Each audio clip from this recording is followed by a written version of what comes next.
First person says, when somebody says to me, I love you, I'm stumped. I don't know what to say. In the past, I would have said, like everybody else does, I love you too, which is what we tend to say robotically, kind of like we do in public when somebody says, how are you? Fine. How are you? Fine, fine, fine. We should just, in fact, if you just walked through the office going, fine, fine, fine, fine, probably nobody would even notice that you were preemptively answering their question. It's become such a social convention. So you continue. Now I feel like if somebody says that they love me, I feel like that they gave me a great gift. And I kind of just want to sit with it and admire it. I don't want to ruin it by interrupting it with a response. That's brilliant. It's not only interrupting it, it kind of pays them back. It would be like somebody gives you a Christmas gift, and so you say, do you have a receipt for that? And then you give them exactly what it cost them to give you the gift. Kind of take away the whole idea of the gift, wouldn't it? And yet at Christmas, actually, we do almost exactly that. Somebody gives us a gift, we estimate the cost in our mind, we make sure that we gave them one of relatively equal value. It's like paying for our gifts. So you continue. So do I say nothing? And how does that look if my kids say it versus, say, my husband versus you? So what would be the difference, if any? It does depend on who says it to you. So let's say your husband says, I love you. I would recommend that you talk about this ahead of time, or it could be briefly uncomfortable. So ahead of time, you explain the whole idea of a gift. You give somebody a gift, you don't do it so you'll get one back. Not if it's a real gift, although most people do the exchange thing. The idea of, if I'm giving you a gift, it's a real gift, it's unconditional. Well, what do I want from you? Nothing. Nothing. Not gratitude, not an equal gift, not a lesser gift, not a more gift, not for you to drop to your knees and express your subservience. No, I'm giving you a gift because I want to. Now, if you enjoy the gift, well, I suppose all the better. I would enjoy that even more, knowing that I got you something that you liked.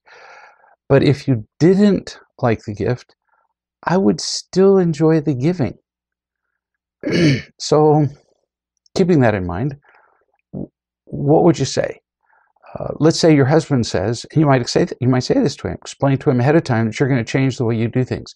You're going to change the way you do things. You're not telling him to change how he's going to do things. Get this? You can only make decisions for you. So you tell him, if he says, I love you, you're going to experiment with saying things like, I'm so glad. Or, I believe you. Or, I'm so happy that you do. Or you just give him a little squeeze.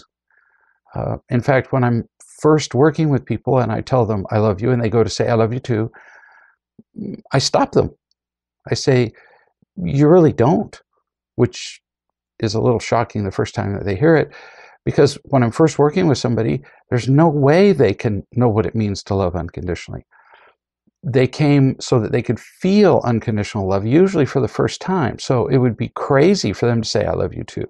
So I tell them, don't waste your time, because you don't really know what you're saying. And I don't mean it in a condescending way.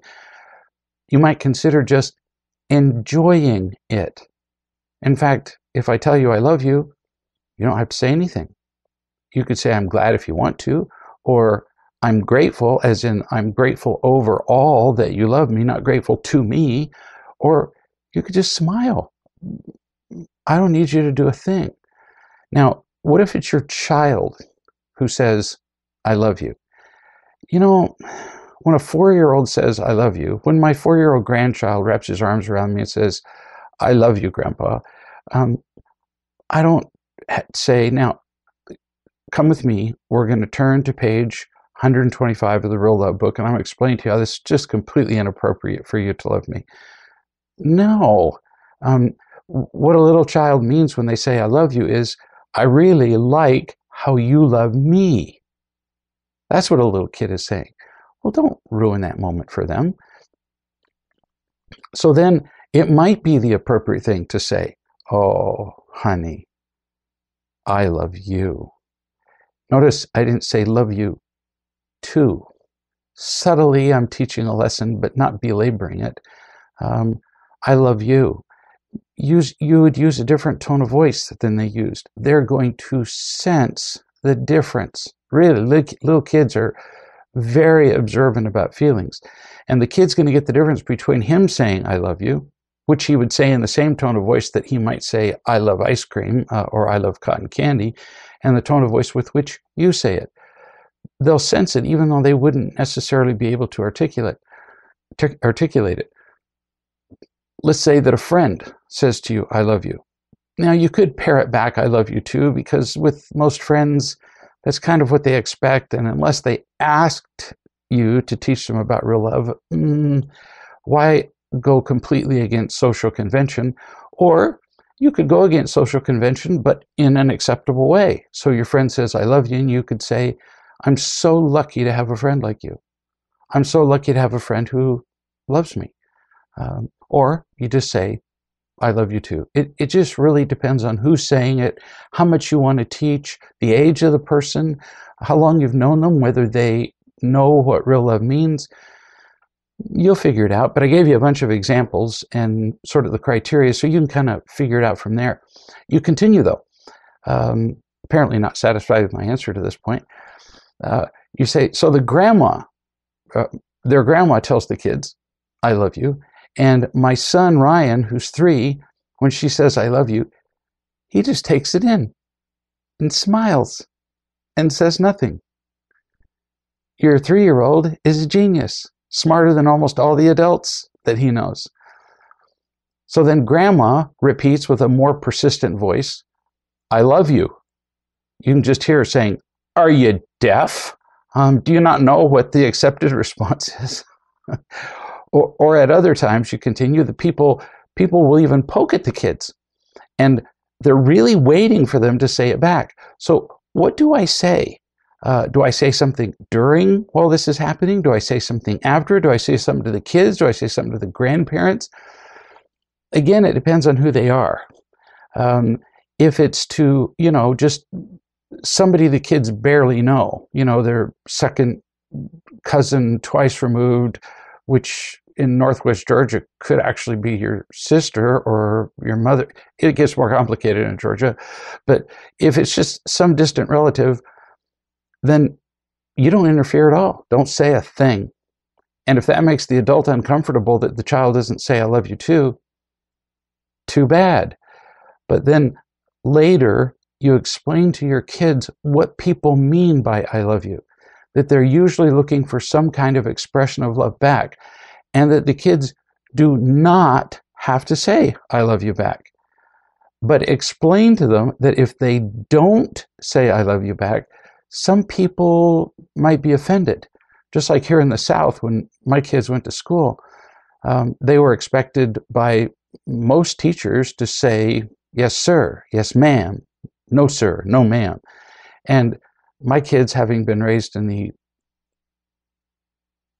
kind of different environment of my home, learned that I don't expect such foolishness because it doesn't genuinely indicate respect. It's commanded. It's a form of respect. It's actually a substitute for respect. So my kids were taught that they didn't have to do that. So they would come home and explain how a teacher got mad at them because they wouldn't say, yes, sir, yes, ma'am. In fact, sometimes they were kept after school. And they would say, well, but Dad, you told us we didn't have to do that. You're right, I did. You need to understand, though, that not everybody believes like we do. So there are some people who, if you don't follow the social custom, they're going to make you pay for it. And you have to decide, is it really worth it? Is it really worth sitting there with your lips pursed together and going, I'm not going to say anything, and then having the teacher hate you and having a lower grade and being constantly asked ridiculous questions in class and put in study hall and detention? Is it really worth all that just to make your point? And the kids understood pretty soon, nah, not really worth it. So they would do the sir and the ma'am thing. And they learned that when somebody says, how are you doing? You just go, fine, how are you? Or when somebody says, how do I look in this? You say, wonderful, as opposed to, so are you playing the part of a hippopotamus in the school play? Before I answer this question, they learned that there are just some things you don't say. Now, about grandparents, you still explain this to the kids. But because the grandparents are a regular part of the kids' lives, you explain to the grandparents that you've already taught your kids that they don't have to say, I love you too, back to them. Now, why do you do that? To be difficult? To teach the grandparents something? No. You do it just so that their feelings won't be hurt. Now, their feelings might be hurt anyway, but at least these are things that you can understand as you go to explain the difference between sincerity and following social custom to your kids and to the people around your kids. Good things to know. A woman wrote to me about her 11-year-old son, who she said for months since entering middle school had become increasingly oppositional, difficult, rebellious, even rageful at home. She said he's generally this way whenever a limit is set or when he's asked to complete his chores. Real surprise there. She said his meltdowns last anywhere from 1 to 3 hours, 3 hours at age 11, and usually include kicking things, breaking things, disrespectful talking, cursing, defiance toward me, toward his older sister, toward his father. I am at my wit's end. And although I've taken this kid to a couple of therapists, it just doesn't seem to be making a whit of difference. Well, you've already identified at least one thing, that traditional therapy rarely makes a difference when a kid doesn't feel loved and is just sort of diffusely expressing his anger. You say he does not act this way elsewhere, and when he is himself, he can be a wonderful, well-liked kid with a strong character. So I'm wondering how your program works, what the cost is, and so on. This is an illustration of what I've said before, which is that I recommend to people what they need, not what will cost more than they need, not what will cost less than they need, not something that's going to obviously be ineffective, and not something that's too much. Just what's needed, not more, not less. And my impression here was, as she wrote, that even though the kid was defiant and having 3-hour throwing and breaking thing sessions, that this was not time for an intervention. Wasn't enough information here. So I recommended that she get on the website and that she order delivery of the book Real Love and Parenting, next day delivery, which was, a whole extra $10 or something. I said, devour it immediately. Devour it. Then write me and we'll plan a next step.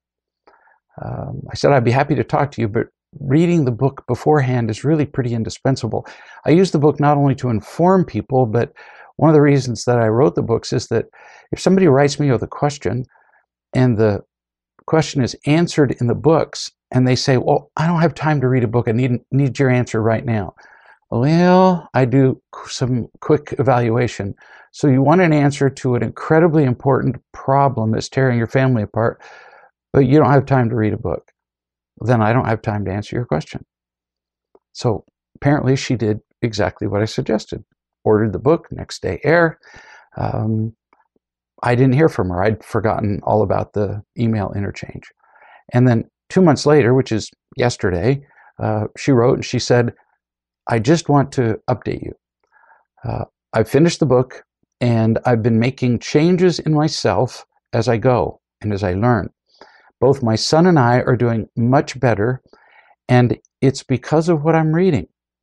We haven't had a single meltdown in 3 weeks, which is a very long time for us. After I've had a little more practice implementing this, I'll contact you. This is very impressive. Few parents have the courage to see their role in the behavior of their children and then to make the changes needed. Most parents write and talk about their horrible child who apparently was just poisoned in their sleep suddenly, magically, overnight, and they want a solution, preferably one that involves, twirling a wand and saying bibbidi bobbidi boo. We don't like looking at at what we've done to our kids. So this is a beautiful example of somebody saying, "Can you help me? Yes, here's the first step." And then she just went out and did it. This is an example of trusting. People are always asking me, what does trusting look like? And lately, in the last several video chats, I've been saying, this is an example of trust. And it shows up in a lot of different ways. This is one way. This woman trusted me enough to just go do what I said, instead of just talking about doing what I said, instead of doing what most parents do, which is piddle around, not order the book, hope that I've forgotten that they'd asked the question, and then writing and asking me the same question again.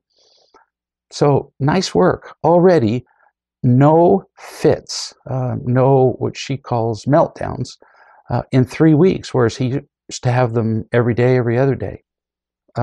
Congratulations. Whew, my hat is off to you. Here's somebody who says, I'm in a fairly new relationship. And the gal that I'm seeing, as soon as somebody says gal, you know they're older,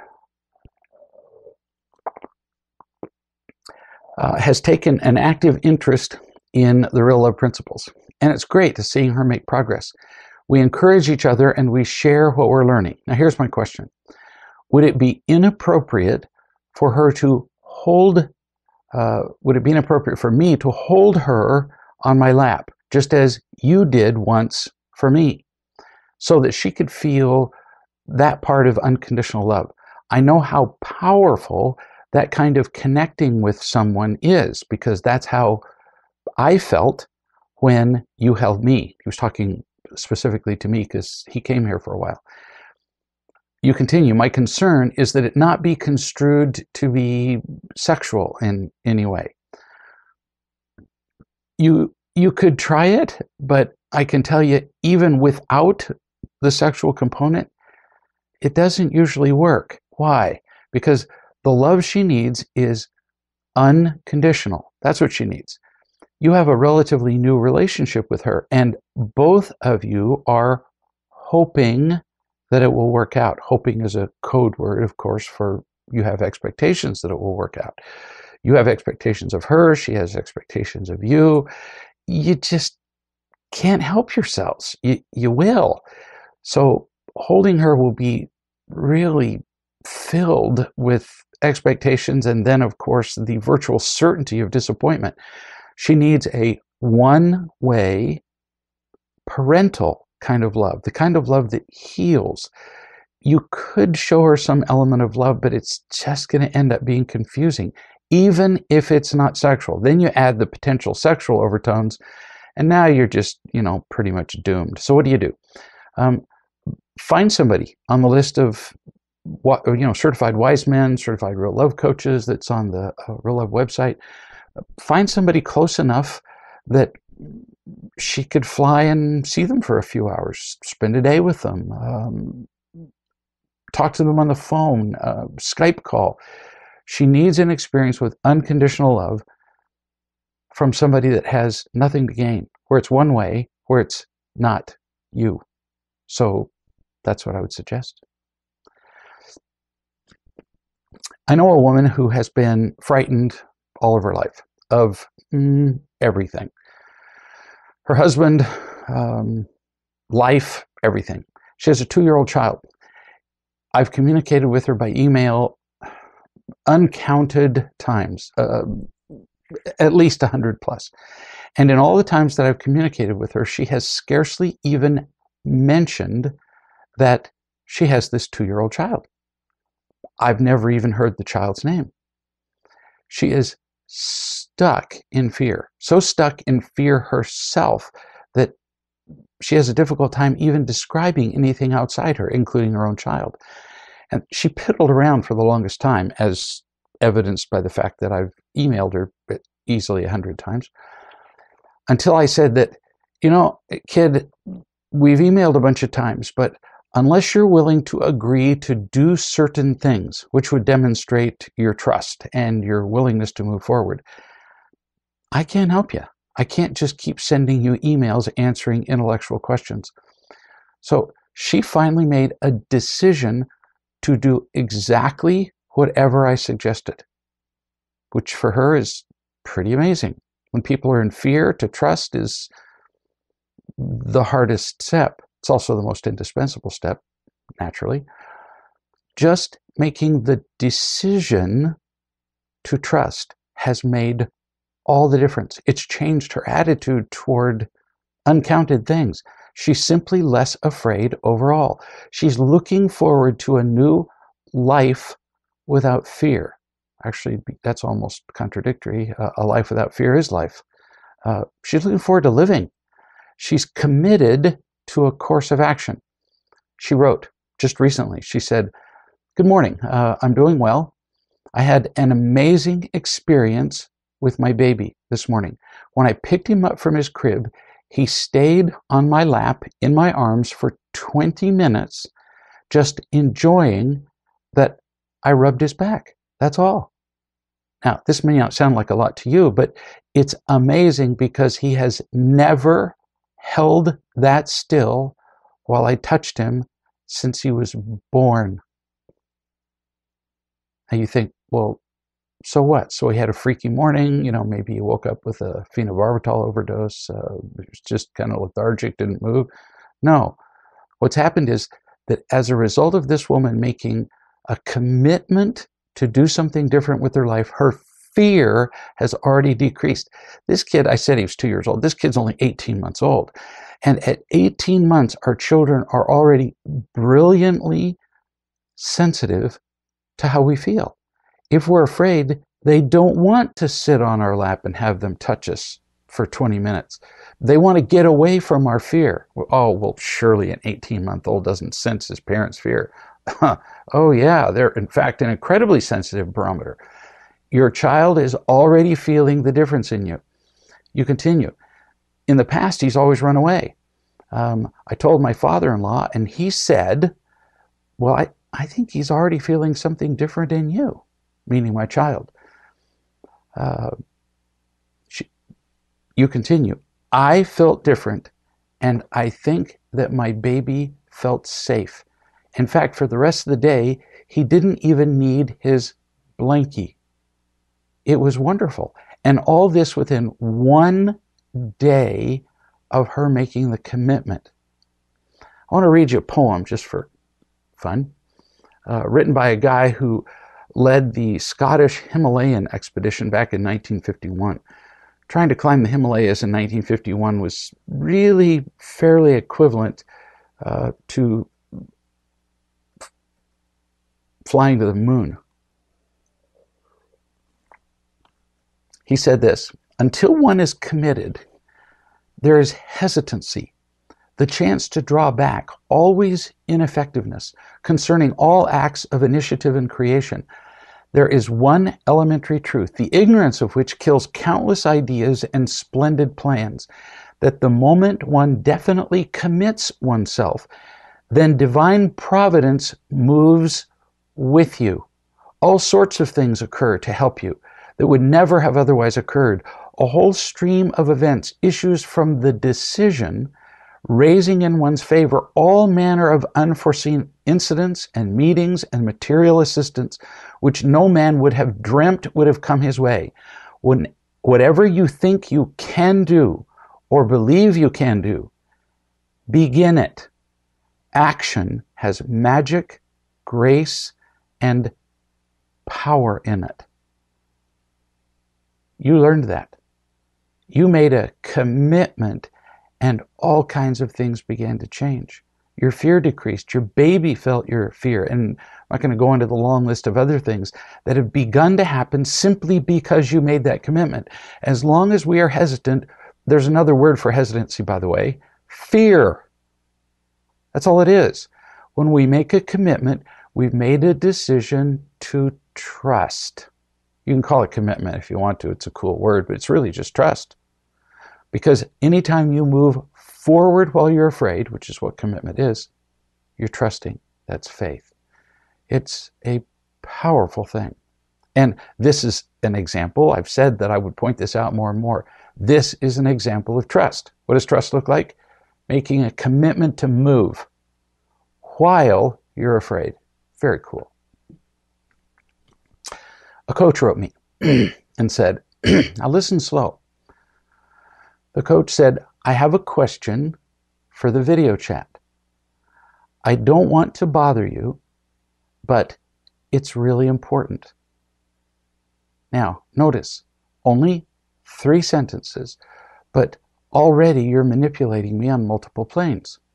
Notice, you said, I don't want to bother you, and it's really important. What you're doing is prepping me so that I will give you an answer, even though you're afraid that I won't. It's really important, which would motivate me, manipulate me, actually, to answer your question. I hate to bother you, already apologizing in advance so that I will feel even yet more obligated to answer your question. And the best way that I can help you is to point out what you're doing. These things have become virtually social customs to do this. Oh, I hate to bother you, which obligates them. We do it a lot. And what it does is justify our requests. It justifies who we are as human beings. It proves that we don't think we're worthy of asking for what we want without the justifications. So I pointed out to her that I was going to tell her this kind of thing when she does it. She said, would you be willing to point it out to me every time? Yeah, I think I can handle that every time. Why every time? Because if I don't point out to somebody what they're doing that's hurting them, like in this case, you, on those occasions when you manipulate me without my saying something, you register that as not being manipulative, and that will be harmful to you. People deny what they do because, well, for example, one person said to me, none of my friends tell me that I do this. Well, yeah, of course they don't. That's why they're your friends. So we need somebody who has the guts and the commitment to care enough about us to point out the things that we do that we don't recognize. If not, we're pretty much doomed to repeat them. Now, when I point out to you the things that you do, you need to remember that a couple of things at the very least. I have absolutely no need to criticize you. Rather watch a movie. It doesn't make me feel better as a person to criticize you. I'm doing it for you. And I'm not trying to get you to stop it. I'm not trying to get you to stop doing what I'm pointing out. I'm trying to help you be aware of what you do. Not overreactive, not hypervigilant, as in PTSD or PCSD, just aware. And as we are aware of the things we do that are either unloving or fearful or defending or justifying, then we tend to do them less. Until we're aware, well, there's not a thing that we can do about it. We're just going to keep repeating what we don't see. People have many times said to me, new subject, that there must be more unconditional love in the world than I often portray. It's common for me to say that 99+% of the people in the world were not raised with sufficient unconditional love, with a sufficiently consistent pattern that they behave in unconditionally loving ways. And some people argue with that. They say, no, there must be more than that. A 13-year-old girl wrote to me and said this: if unconditional love were common, then the world would simply not be in the shape that it's in. Poof. Perfect answer. End of discussion. Here's somebody who says, would you talk about the dangers of kids dating too soon on the video chat? I'm assuming you meant what I discuss on the video chat, the dangers of kids dating too soon, rather than assuming that there are kids who are on the video chat using this as a form of dating. Especially the emotional dangers.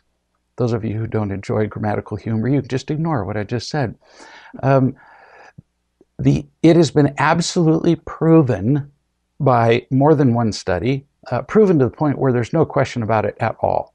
The earlier kids date, now listen, the more often they have sex, the sooner they get pregnant. For some reason, having sex and getting pregnant are related. We'll investigate that later. The sooner they pair off into exclusive relationships, the sooner they marry, the sooner they have kids and raise them badly, the less financially well off they are, the less likely they are to get an education beyond high school, the more likely they are to get sexually transmitted diseases. Take a shot at what percent of high school students right now, on average, in your average high school, have a sexually transmitted disease. Not might sometime by the time they graduate from high school. No, have one right now. Take a shot. 40%. That's kind of like mind-blowing. Now, what if I told you that there was a brand of licorice that if your kids ate this licorice, they would have sex earlier, get pregnant, pair off into exclusive relationships, marry sooner, have kids, raise them badly, have less financial resources for the rest of their lives, less likely to get an education beyond high school, and more likely to get an STD. Would you let your kid eat that brand of licorice? No. In fact, you'd forbid them. In fact, you'd find every shred of the licorice you could in your community and get rid of it. There would be protests to make sure that stores didn't carry it. Wouldn't there? And yet, when our kids start dating at age 12, we say, oh, isn't that cute? I get asked this question all the time. Should I let my daughter date? I ask, how old is she? 9. We think these things aren't serious. They're incredibly serious. I read an article just the other day, less than 2 weeks ago.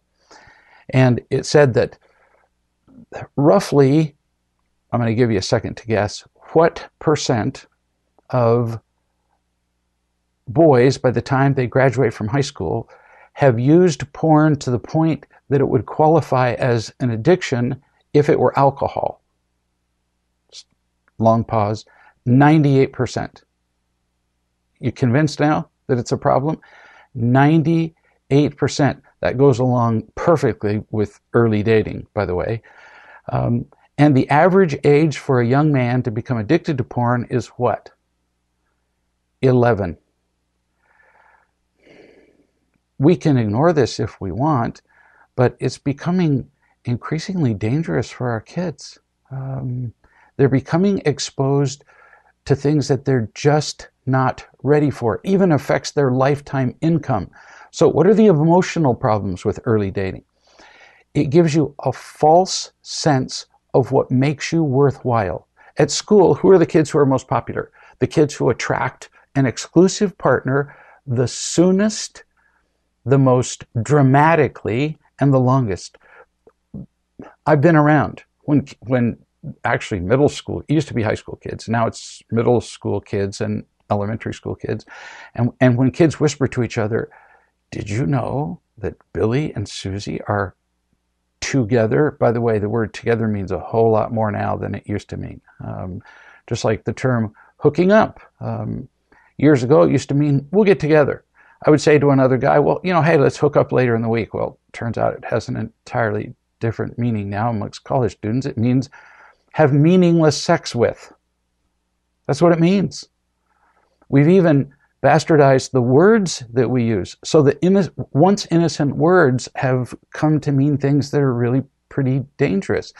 So kids date early because it gives them a false sense of their worth. So then if they're emotionally unprepared, they start dating exclusively somebody when they're 12, and it makes them feel really important, and they're completely unprepared to continue a relationship at 12, which would be true with not 99%, but every single 12-year-old.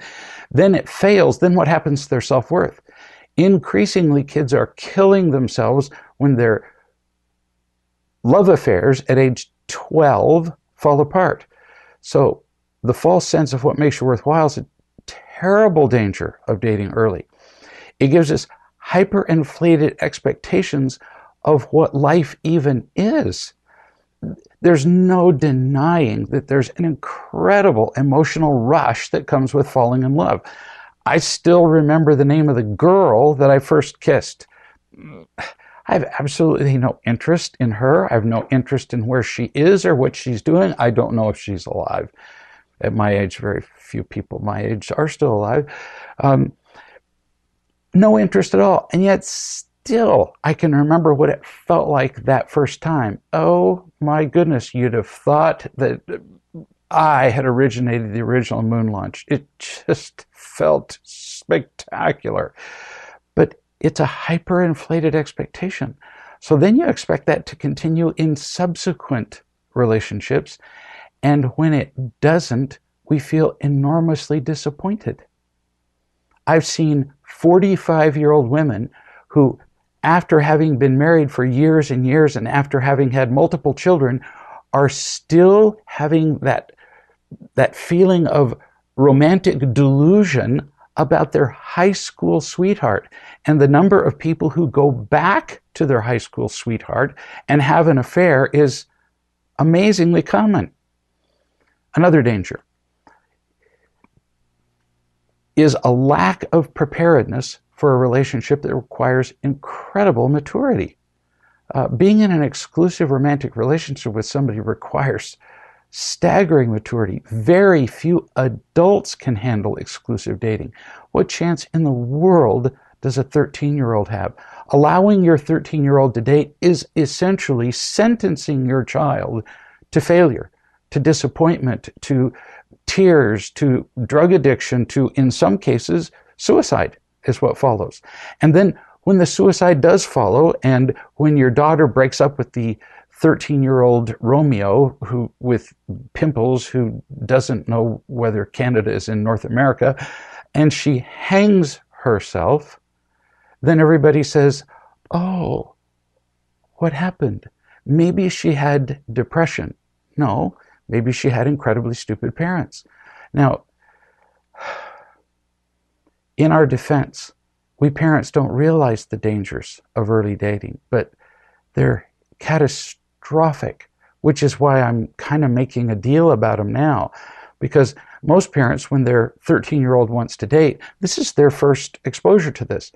I've been exposed to hundreds and hundreds of kids who start dating at 11, 12, and 13, and the results are awful. There are no exceptions. So would you allow your child to drive a car that had an accident rate of 100%? This particular car, if you drive it, has a 100% chance of getting an accident. It may not kill you, to be fair, but you'll get in a serious accident. Would you let your child drive that car? No. So why would you let your child drive an intimate emotional relationship when you know it's going to fail? The foolishness of this is beyond description, and yet parents allow their children to do it all the time. Really dangerous. Again, we don't let a 13-year-old drive a car, obviously. You think a car is more dangerous than their little minds and hearts? Insane. Let me tell you a story of two daughters. It's really a story of two mothers. Both of them rebellious, snotty, had difficulties in school and with their family, both very angry, both dabbling in alcohol, drugs, sex.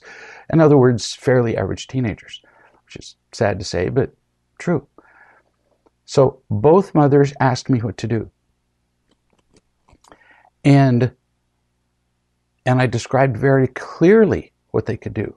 I told them that I told both mothers every single time your child is angry or snotty or difficult or rebellious or anything, the first thing you say is, okay, it's okay if you're angry, but it's not okay to express your anger in this diffuse, non-focused, really destructive way. You have to say it in English. That's the first thing. If they don't do that, if they continue to vent their anger and their rebellion, then you simply hold your hand out and take the phone. If that doesn't work, you start taking other things and you just keep right on going. You say, you can pay me now cheaply, or you can pay me more expensively later. And some mothers have ended up taking the phone and the computer and the television and then the bed and then the door to the child's bedroom. Most 13-year-old girls don't like having the door of their bedroom removed because they regard it as kind of their private cave. You do whatever it takes to make it so expensive for the child to make the wrong choice that they'll eventually make the right one. And these are natural acts. This is how the world goes. If you're at work and you're stupid and you make bad choices, your boss doesn't pay the price for your stupid choices. Your boss instructs you a couple of times and your boss fires you. If you make stupid mistakes on the road, the police don't pull you over and say, oh, hey, we apologize, we hate to bother you. No, they give you a ticket. And if you give them sass, they put you in jail. Society makes you pay the price for your stupid decisions. What happens at home is insane because our children make stupid decisions and they make the parents pay the price. And then the parents feel apologetic that they ever require their children to be responsible. So one of the two mothers did exactly as I suggested. And the daughter's behavior changed almost overnight. The snotty, bratty behavior went away. The kid quit having trouble in school. No more alcohol or drugs. No more sex with her boyfriend. Her behavior changed a lot. The next one ended up overdosing on drugs and alcohol, and I got a call while she was in a coma in the hospital. Now, she lived, but within days, the daughter was right back to her previous behavior, and the mother was feeling apologetic that she would even suggest to the daughter that her behavior be limited. And when I suggested to the mother that if she didn't do something, next time, the daughter only missed being dead by 2 or 3 minutes. That's the difference between life and death when you're alcohol and drug poisoned. So essentially, the daughter should have died. She was lucky. When I suggested to the mother what she could do the second time, the mother said, well, I really couldn't do that. She'd be mad at me. Well, then keep doing nothing. And when your daughter's dead, and you're looking at her in the casket, at least she won't be mad at you. These decisions that our kids make are deadly. They really are life and death. And if we don't do something about it, we are guilty of being complicit in their deaths. And then later we feel terrible and we want somebody to blame. It must be the school's fault. It must be their friend's fault. It must be the fault of the store owner who sold alcohol to an underage child. It must be the fault of gun laws. No, it's us. It's the parents. I know a man who has been miserable for 65 years. Miserable, close to suicidal, been diagnosed as bipolar, been on medications, emotionally crippled by just about any criterion. And he started reading Real Love just a couple of months ago. So this is very recently, after 65 years. And I spoke to him about a month ago. And he was a little skeptical about what I was telling him. He was asking me questions, I was answering him, and he was a little, I don't see how that could work. In fact, in subsequent emails, he was a little attacking. He was critical of me that, that I thought this or I thought that or I'd said this or that, and he found reasons why I was just, full of stuffing. Then one day he was driving in his car and he was asking himself, or maybe asking God, he's to this day not really sure, what's my purpose in life? What in the world am I even here for? And he said, suddenly I heard, it's loving, man. It's loving. He said it wasn't really quite a voice, but it was a very distinct impression. He believed it. I talked to him on Skype just days ago. So here's a guy who's been on the same miserable course for 65 years, and he just beamed. He was unrecognizable. In fact, he was there in the home of a friend of his, somebody who's been doing Real Love for longer. He just radiated happiness. This stuff really works. We have to feel it in order for it to work, not just understand it in our heads. I know another man who studied real love for a year, longer than this fellow that I'm telling you about. He understood it very well in his head. He quoted materials from my own books to me, and I didn't recognize that that's what he was doing because I couldn't remember that stuff. So he understands the material very well, but he's still not happy because he's never felt it. And I said to him, you're in your head. You have to feel it. I even suggested, your father has lived all of his life in his head, and look where that's gotten him. And that kind of got his attention. He chose to trust it and feel it. And I talked to this man. He's younger than the 65-year-old. I talked to his mother the other day, and she says that he's like a different person.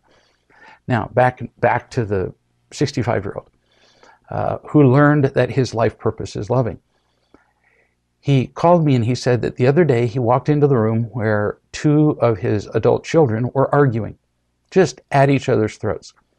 He said that he just stood there looking at them. He said absolutely nothing, but he felt loving, something he'd never done with them before. Even though he didn't say a word, they took one look at him and they realized that something was different. They stopped arguing. It was over. That is the power of trusting and loving.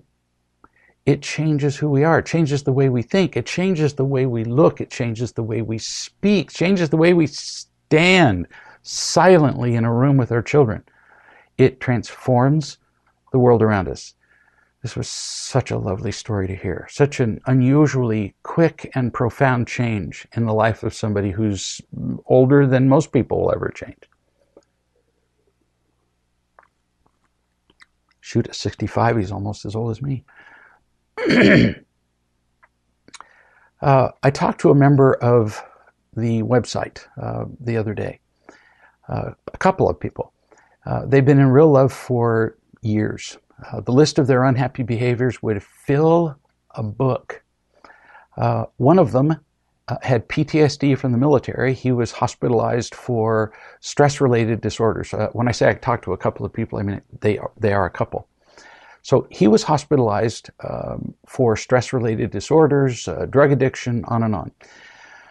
They used to have arguments about everything. I mean, how to cut an apple would turn into an argument. And we've all had arguments about similarly ridiculous things. They never stopped. Then they learned about real love, and they persisted in learning. They read, they made calls, they came for an intervention. An intervention isn't a cure. After the intervention, they kept going, they kept reading, they kept practicing. And the other day, he did something, who knows what it was, and she said, "You are so impatient with me." They were watching television at the time. He reached over, he turned it off, and he said, calmly as could be, "I don't like it very much when you use absolute and negative terms to describe me." Now, in the past, he would have just gone off and lit into her. She would have lit back into him, and we would have had a fist fight in minutes. He said, "I just don't like it much when you talk to me like that." She responded with, "I was wrong to do that. You did something that inconvenienced me, and I made a choice to be offended. I was wrong." They talked about it a little bit more, about how they both needed to be more aware of the feelings and needs of the other person. It was over. You get this? We could have talked about communication and trust and talked about real love principles forever. We did for years. And this would have turned into a war before. But it didn't, because they chose to feel different. He chose, she chose to remain loving instead of leaping into defending and angry and being victimized and hurt. Again, I've been telling you, I'm going to give you examples of what trust looks like because it's the thing I talk about the most and it's the question I get the most. So what does trust look like? Like this. They didn't quit. They persisted. They kept learning. They did whatever it took to learn the tools. And then when the moment came when they could have blown up, they decided to trust each other and to trust love instead of trusting defending themselves. Simply beautiful experience to hear these stories. These just light me up for days.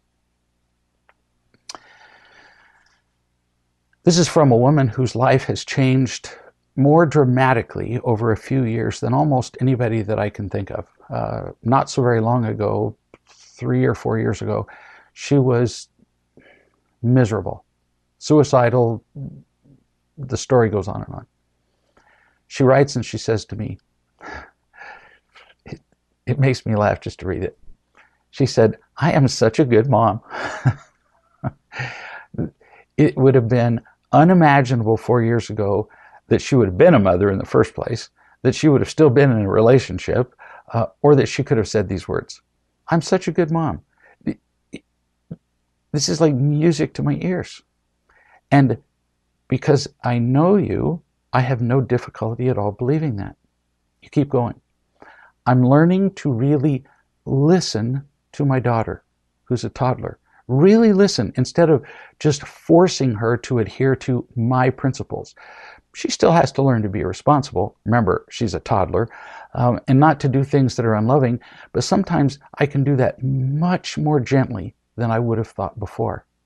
She's a little person, and I can adapt to her needs." Is that sweet or what?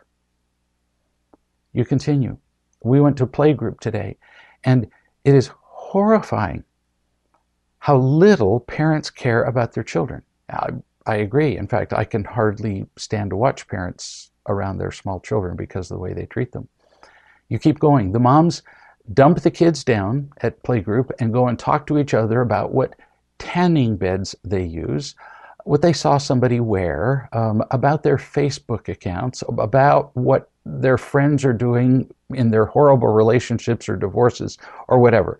Meanwhile, the kids are yelling, jumping on couches, throwing food everywhere, wrestling each other, kicking each other, grabbing each other's toys and hair, and crying.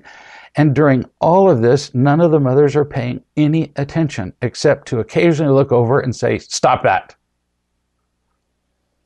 After a while, it seems like a kid would assume, doesn't it, that his name was "Stop That." I knew a woman years ago named Denise, and she said that she can still remember as a child that for the longest time, she thought her name was "Damn It, Denise." Because that's how her mother prefaced everything she said. We just don't recognize the horrors that we inflict on our kids. And most of us don't remember the horrors that were inflicted on us. And so we pass it on, one generation to another, forever and ever. You continue. "I read a book that outlines really well how playgroup for kids is really a rehearsal for real life, meant to teach kids how to interact with each other." I couldn't agree more. And everything we do with a child is a rehearsal for life. So if we treat a child harshly, either that child will learn to be harsh, or that child will learn to be intimidated by harshness and turn into a cipher, into a nothing. Either way, the child loses. Children tend to, for the rest of their lives, either imitate what they saw in their parents or to respond to what they saw their parents do. Either way, it's kind of a living death, isn't it? You continue. "No one is teaching these kids anything. And then the parents are surprised when their kids are aggressive, unkind, and greedy." Yes, I know. It is amazing that we don't teach them life. We teach them geometry. We teach them U.S. history. We teach them trigonometry. We teach them politics. We teach them even sometimes social responsibility. We teach them subjects with esoteric names that should never be used, racial equality, but we don't teach them life. And then we're amazed when they're defiant, when they use drugs, blah, blah, blah. And then when they do, what do we do as parents? We yell at the kids when we really should be yelling at ourselves. Pretty bright observations for a young mother. Let me find something short.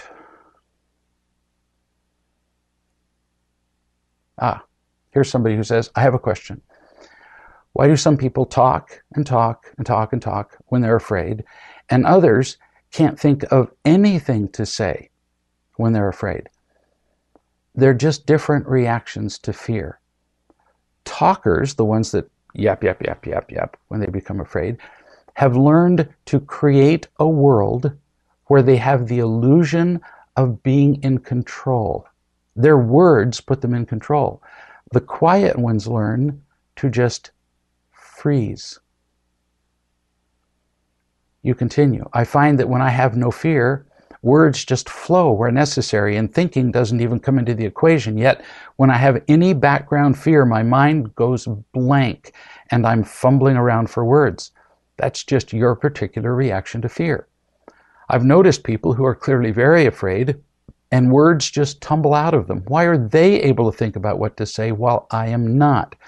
Those people learned early in life to fabricate this world in their heads with lots of words. So when they're afraid, the words from that delusion just flow out of them. You simply have different weapons. The people with lots of words have a bow and arrow and a machine gun and a spear and everything else, and they use their words as weapons, or at the very least to create a delusional world. You, when you become afraid, just throw up a wall and become alone. Both result in emotional death. So the solution isn't to change the response. The solution, as always, is love. And what do I mean? We find it, we trust it, we remember it, and we share it. As we do that, our attitude toward everything changes. Our perspective changes. The way we feel changes. And the way we respond to the world around us changes. Life becomes a joy, as discovered by this little 18-month-old child who sensed a change in fear in his mother, and as experienced by the 65-year-old man who found a purpose in his life after all those decades. It works for all of us, no matter what our age, as long as we actually do it. Look forward to seeing you in a week. Thanks.